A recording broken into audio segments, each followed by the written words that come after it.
Hello, my name is Miriam and welcome to Fountain Gate Chapel Word Pastures, where we believe in raising labourers for Christ's vineyard. People is our focus. I'd like to take this opportunity to thank you for following us on our various social media platforms.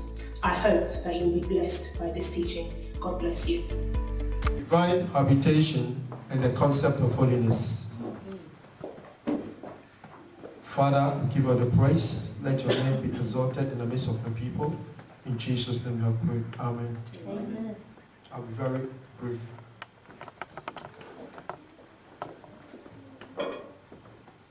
Divine habitation and the concept of holiness. Isaiah chapter 57, verse 15. Isaiah chapter 57, verse 15.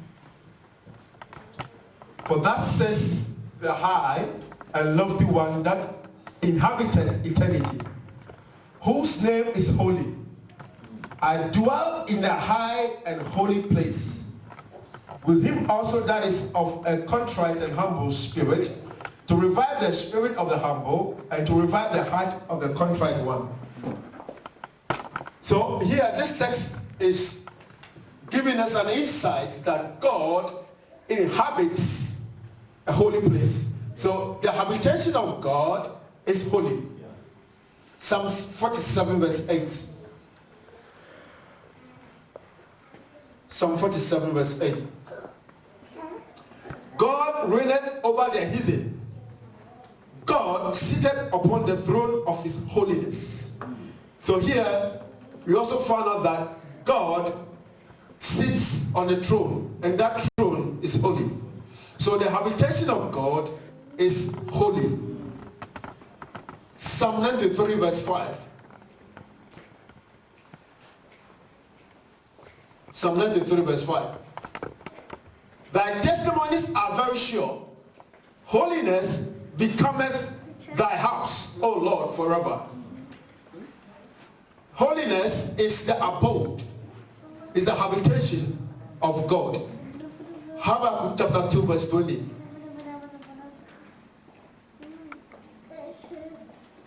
But the Lord is in his holy temple. Let all the earth keep silence before him. So the temple of God, where God resides, is holy. Holiness is the nature of God. Holiness is the attribute of God. And holiness is also the habitation of God. But today's message is centered on holiness as the habitation of God. And so the Bible says that in the book of Genesis chapter 3, God made a garden in the eastern part of Eden. And because the garden was his place of abode, the garden was a holy garden.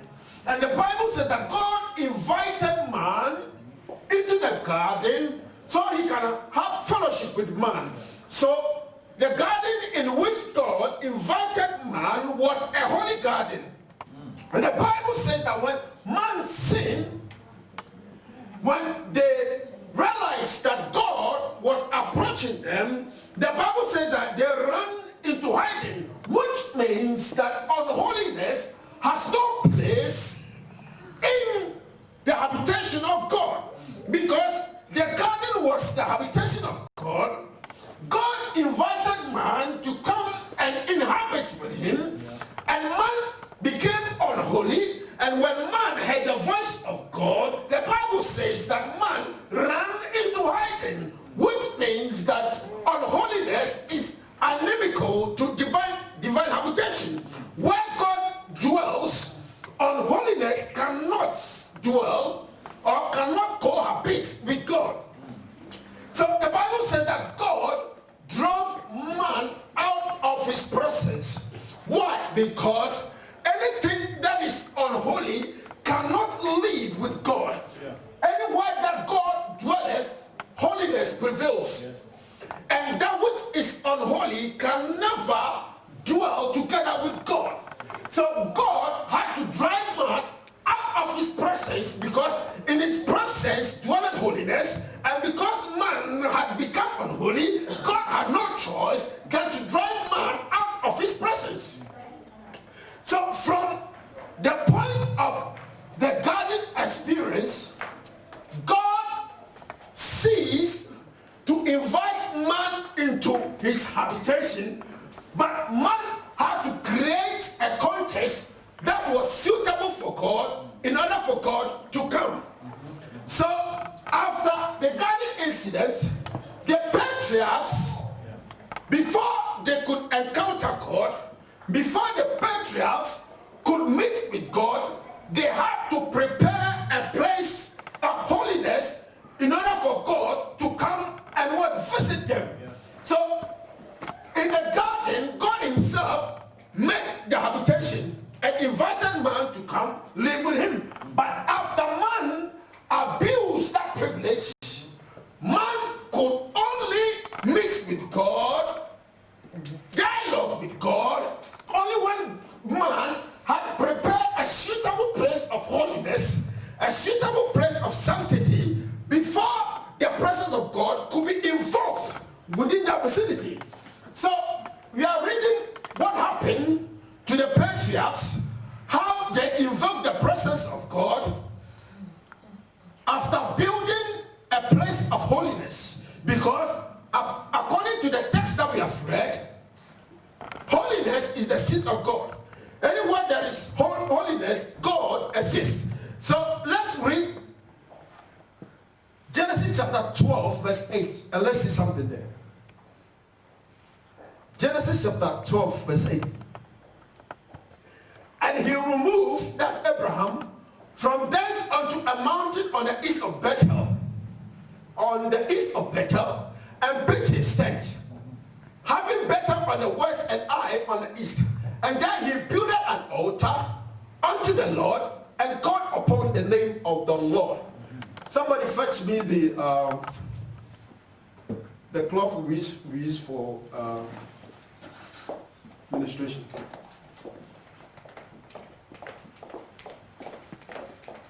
Apart from right from the Eden incident, as we've said,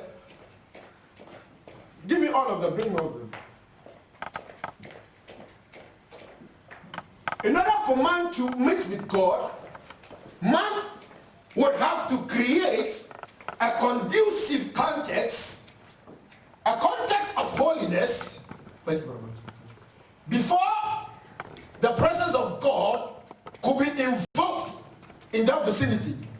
So with the text, the Bible says that Abraham went to Bethel, and then when he got there, he built an altar at Bethel and then called upon the name of the Lord, which means that he invoked the presence of God at Bethel. And in those days, altars were built with stones. So here was Abraham getting to Bethel. The Bible says that he prepared an altar. He laid stones there to build an altar. And after building the altar, the Bible says that he called upon the name of the Lord, and the presence of God was invoked upon the place. And the place became sanctified, holy, a place that was suitable for divine visitation. So let's see what happened 2 generations after. Genesis chapter 28, verse 10 to 19. And Jacob went out of Beersheba and went towards Haran. 11. And he lighted upon a certain place and tarried there all night, because the sun was set, and he took off the stones of that place and put them for his pillow, and lay down in that place to sleep. And he dreamed, and behold, a ladder set up on the earth, and the top of it reached to the heaven. And behold, the angels of God ascending and descending on it. And behold, the Lord stood above it and said, I am the Lord God of Abraham thy father, and the God of Isaac. The land whereon thou liest, to thee will I give it, and to thy seed. 14. And thy seed shall be as the dust of the earth, and thou shalt spread abroad to the west, and to the east, and to the north, and to the south. And in thee and in thy seed shall all the families of the earth be blessed. 15.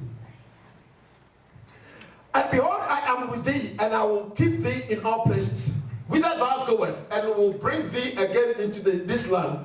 For I will not leave thee until I have done that which I have spoken to thee of.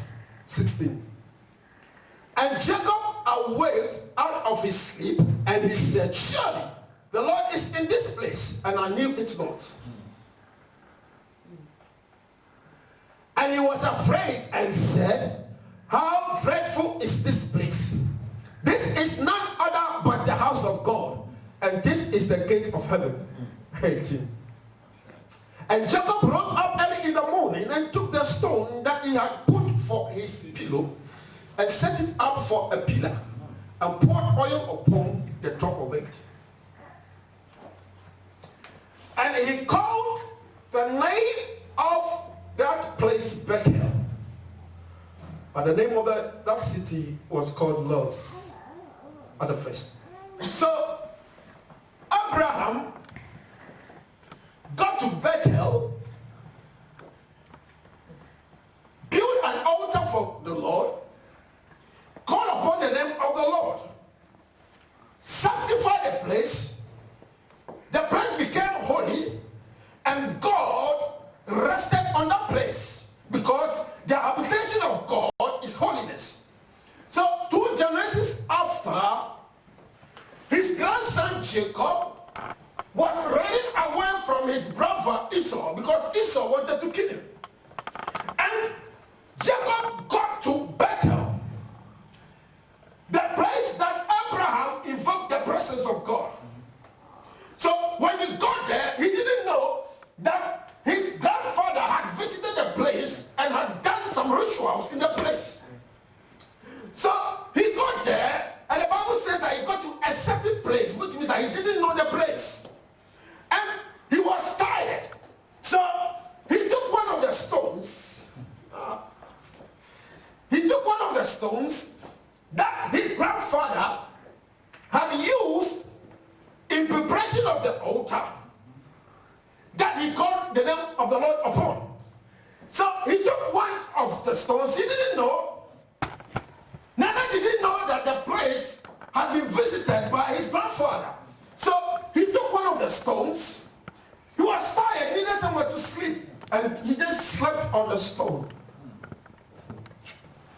But because the place was not just a common place, the place was not just a certain place, but it was a holy ground. It was a holy ground that his grandfather had visited, and the grandfather had used the same stone in preparation of the altar. So the stone that he was sleeping upon was not a common stone. So when he slept on it, because God inhabits holiness, and the place was holy, God visited him in his dream. And he saw that a ladder was leading, and the projection was from where the stone was, because the stone had been contaminated spiritually. Oh God. Yes. Yes. The ladder started from where the stone was onto heaven, and then angels were moving to and fro on the ladder. And so when he stood up, he said, so God was here, and I did, because when he got there, he said, he got to a certain place. He didn't know that God was there. So he had an experience and an encounter with the stone, and then he stood up and said, so God was here, and I didn't know. How awesome is what? This place. You are awesome in this place, mighty God. You are awesome in this place.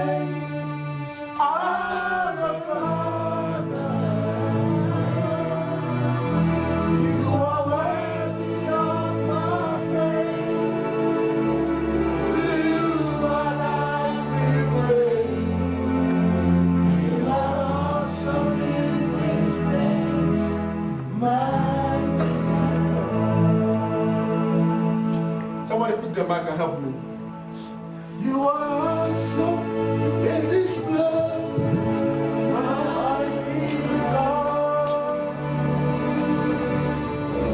You are awesome in this place, Abba Father. You are worthy of our praise. To you I be raised. You are awesome in this place, mighty God. Oh, you are awesome in this place, mighty God. You are awesome in this place, Abba Father. You are worthy of our praise. To you I be raised. You are awesome in this place, mighty God. Hebrews said, without holiness, it is impossible to see God. So, if you want to see God, you have to cultivate a presence of holiness in order for God to come down. Jacob had not seen God before. All he knew was that there was something called patriarchal blessing that fathers give. And he needed that blessing. And so all he knew was that he outwitted the brother and took over the blessing. And he was just running away for his life. But when he encountered the rock that his grandfather,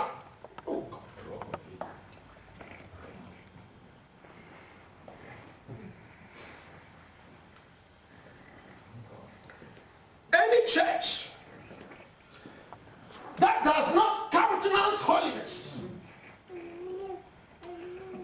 I question the power upon the altar.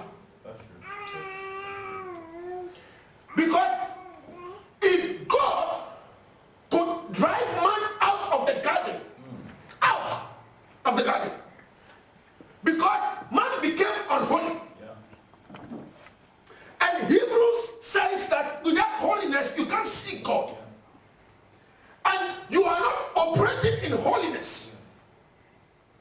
On the altar, I question the unction. A friend of mine was telling me, he's a pastor, he was telling me last week, he wanted to preach in a church in Nigeria. And after preaching, he said that the man of God called him, and then they were talking, and then he asked him, he said, man of God, the honorarium, do you want it in cash or in kind? And he said, I understand the cash, but I don't understand the kind. And then he said, man of God, don't pretend now. If you want to tell me you don't know what kind is, he said, oh, frankly speaking, I don't know what you're talking about. It's okay, then let me be real now. Do you want it in cash, or you want a damsel to massage you? Yeah. Honorarium. And then the man of God said, what sort of pulpit have I preached upon? Yes. That was what he said. He said, man of God, what sort of pulpit have I preached upon? So the fact that you've had an invitation to go and preach does not mean that you should go. Do you want cash or kind? is where church have come to. Won't catch you. So they've got the money available, and they've got the means for the kindness also available. So you choose one. You choose one.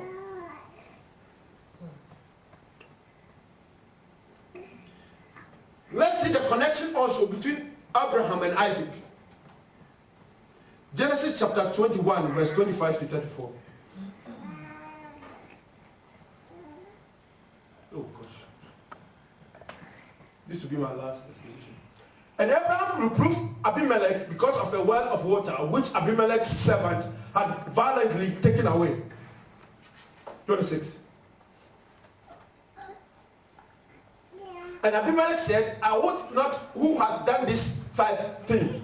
Neither didst thou tell me, neither yet heard I of it, but today. And Abraham took sheep and oxen and gave them unto Abimelech, and both of them made a covenant. And Abraham set 7 ewe lambs of the flock by themselves. And Abimelech said unto Abraham, what mean these 7 ewe lambs which thou hast set by themselves? And he said, for these 7 ewe lambs shalt thou take of my hand, that they may be a witness unto me that I have digged this well. Wherefore he called the place Beersheba, because there they swear both of them. Thus they made a covenant at Beersheba. Then Abimelech rose up and Pichol, the chief captain of his host, and they returned into the land of the Philistines. 33. And Abraham planted a grove in Beersheba and called there on the name of the Lord, the everlasting. 34. And Abraham sojourned in the Philistines' land many days. Many days. So Abraham in Beersheba had a covenant with Abimelech, and both of them called upon the name of their gods. And after that, Abraham built a grove and called upon the name of the Lord. So that place became a sacred grove. Now, the sacred grove is a hidden concept. It's a hidden concept that Abraham borrowed into his work with God. Because within the culture in which Abraham was raised, it was a hidden culture. And in the hidden culture, or the hidden religion, they built sacred groves. And then that place is sanctified as a place where the gods dwell. So anytime they needed to seek wisdom from the gods, they went to the sacred grove and then prayed to the gods. So Abraham also built a sacred grove in Beersheba. Genesis chapter 26. Let's see what happened. Genesis 26, 23. Genesis 26, 23. And he went up from there to Beersheba, that's Isaac. 24. And the Lord appeared unto him the same night and said, I am the God of Abraham thy father. Fear not, for I am with thee. I will bless thee and multiply thy seed for my servant Abraham's sake. And he built an altar there and called upon the name of the Lord and pitched his tent there. And then Isaac's servants dig a well. Then Abimelech went to him from Gerar, and Ahuzzath, one of his friends, and Pichol, the chief captain of his army. And Isaac said unto them, wherefore come ye to me? See ye hate me, and have sent me away from you. And they said, we saw certainly that the Lord was with thee. And we said, let there be now an oath betwixt us, and even betwixt us and thee, and let us make a covenant with thee. And that thou would do us no hurt, as we have not touched thee, and as we have done unto thee nothing but good, and have sent thee away in peace. Thou art now the blessed of the Lord. 30. And he made them a feast, and they did eat and drink. 31.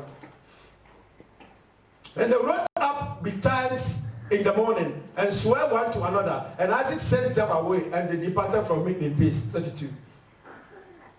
And it came to pass the same day that Isaac's servants came and told him concerning the well which they had digged, and said unto him, we have found water. And he called it Sheba. Therefore the name of the city is Beersheba unto this day. So Abraham again affected the life of his son when he got to Beersheba, and then he built a grove. This time a grove. Now, in Ghana, there are so many sacred groves. So many sacred groves. If you ever did forestry, you will know. And in the sacred grove, they have certain days that you are not permitted to go there. If you go there, the ghosts will be angry and they'll come after you. And it's true, they'll come after you. So Abraham, building that grove, calling upon the name of the Lord, sanctified the place as holy, and God dwelt there. So when Isaac, his son, had the same conflict with the same person, Abimelech, the Bible says that he called upon the name of the Lord there, and God visited him.